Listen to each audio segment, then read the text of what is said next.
Hi, welcome to the WSSW Writing Consultants presentation on writing social work papers.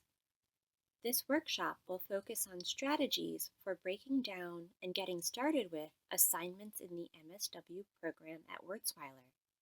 It will also include a brief overview of APA style. This presentation is based on a real assignment from SWK 6003 in a past semester. Please pause the video now to find the assignment online at the provided link. Read it through before resuming the video. An important first step is establishing an overview of the assignment.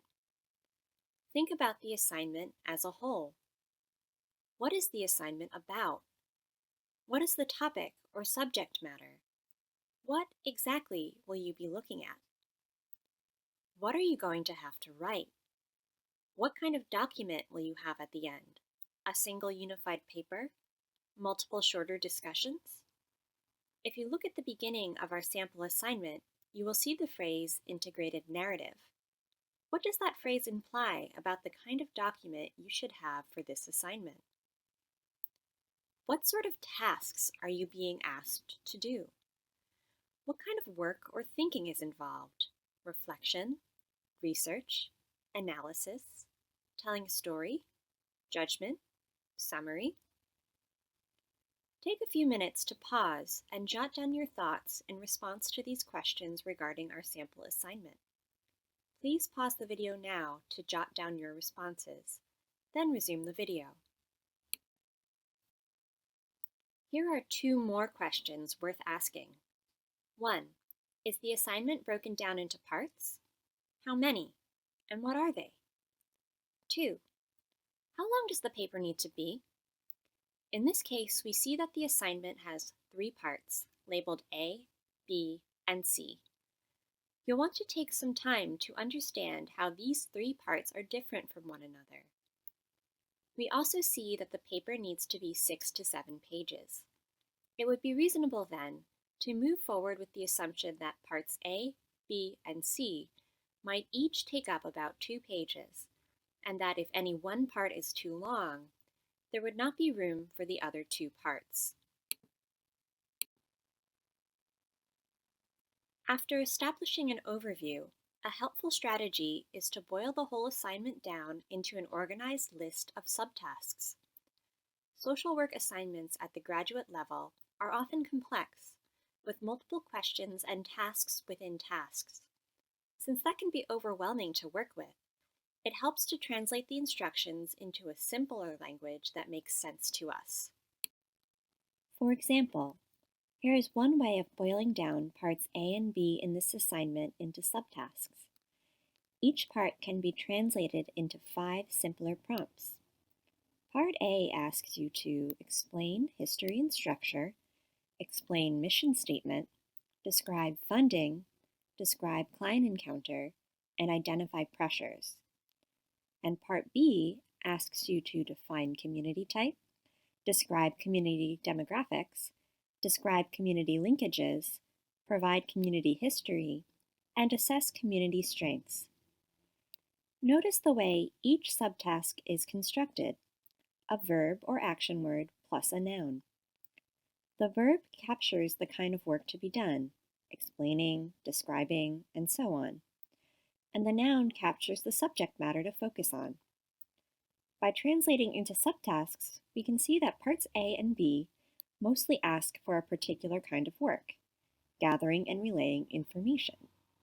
But at the end of Part B, there is a shift to assessing, a critical thinking task that will likely present greater challenges. Now have a look at Part C. Try to translate it into simpler language that makes sense to you. What subtasks do you see? Please pause the video here to jot down the different possible subtasks you see and resume the video once you are finished. There are many possible ways you could have phrased your subtasks by creating an action verb plus a noun. However, it's worth noticing that while parts A and B focus more on providing information with a little emphasis on assessment, Part C focuses more on assessment, application, and reflection, where you have to process the information you gathered in parts A and B and apply it to yourself as a social worker and your role in the agency. These questions require some interpretation and critical thinking on your part. You might also notice that while Part C takes up less space on the page than Part A and B, it still asks you to do many separate, complex tasks, including providing an example that illustrates 3 points. It would likely be as time-consuming to do this part as it would be to do the other parts. One benefit of the steps we have taken to reinterpret the assignment is that we have set ourselves up well to organize the paper. Once you have identified some subtasks, you can ask yourself these follow-up questions. How will I find the information I need? Where will I need to go? What will I need to read? You can consider, for example, if some of the information could be found in a textbook or readings for class, and if other information could be found in your client process recordings or through talking to a supervisor. You'd also want to consider whether you need information from outside class readings and outside fieldwork, such as in peer-reviewed articles in a library database. Another question you can consider is, how will I organize this discussion? What will my main points be? What will my supporting points be? A third question is, can I begin to see the paragraphs that I will need to write? Will I take on each subtask in a separate paragraph, or do some belong together? For example, describe funding might be a task you can complete in a sentence or two. So as a writer, you might combine it with a paragraph on explaining the mission statement or explaining history and structure. Answering these questions takes us into the next stages of the writing process: researching, outlining, and drafting. Writing social work papers means dealing with APA style. Students beginning the MSW program at Wurzweiler often feel uncertain about APA style and what it requires of them. Here is a very quick overview. There are 3 areas covered by APA style. The first is in-text citation. APA provides rules for how to incorporate outside materials into your writing. This example includes 2 APA-style in-text citations, which are highlighted in red. Carmona and Cohen (2004) advised the subcommittee that the situation constitutes an epidemic and that the skyrocketing statistics are astounding. As researchers continue to face a number of unknowns about obesity, it may be helpful to envision treating the disorder, quote, in the same manner as any other chronic diseases, end quote, Yanofsky and Yanofsky, 2002, page 592. 2 articles are being cited, and the writer has made sure to include the author's last names and the years of publication. As the example shows, these details can be put into the sentence itself or in parentheses at the end of the sentence. Where there is a direct quotation, the writer has also included a page number. Why use sources? There are many reasons for bringing outside material into your writing. Sources are useful for providing background information or context, explaining terms or concepts, supporting your claims, lending authority to your argument, anticipating and countering alternative interpretations. A second area covered by APA style is the references page. In-text citations provide a bit of information about the sources, and the entries on the references page provide the rest. The references page goes at the end of the document. There are particular rules for how to format the information, like what to abbreviate, capitalize, italicize, what goes first, second, third, and so on.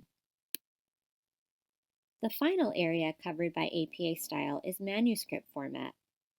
APA provides guidelines for the design and setup of a document.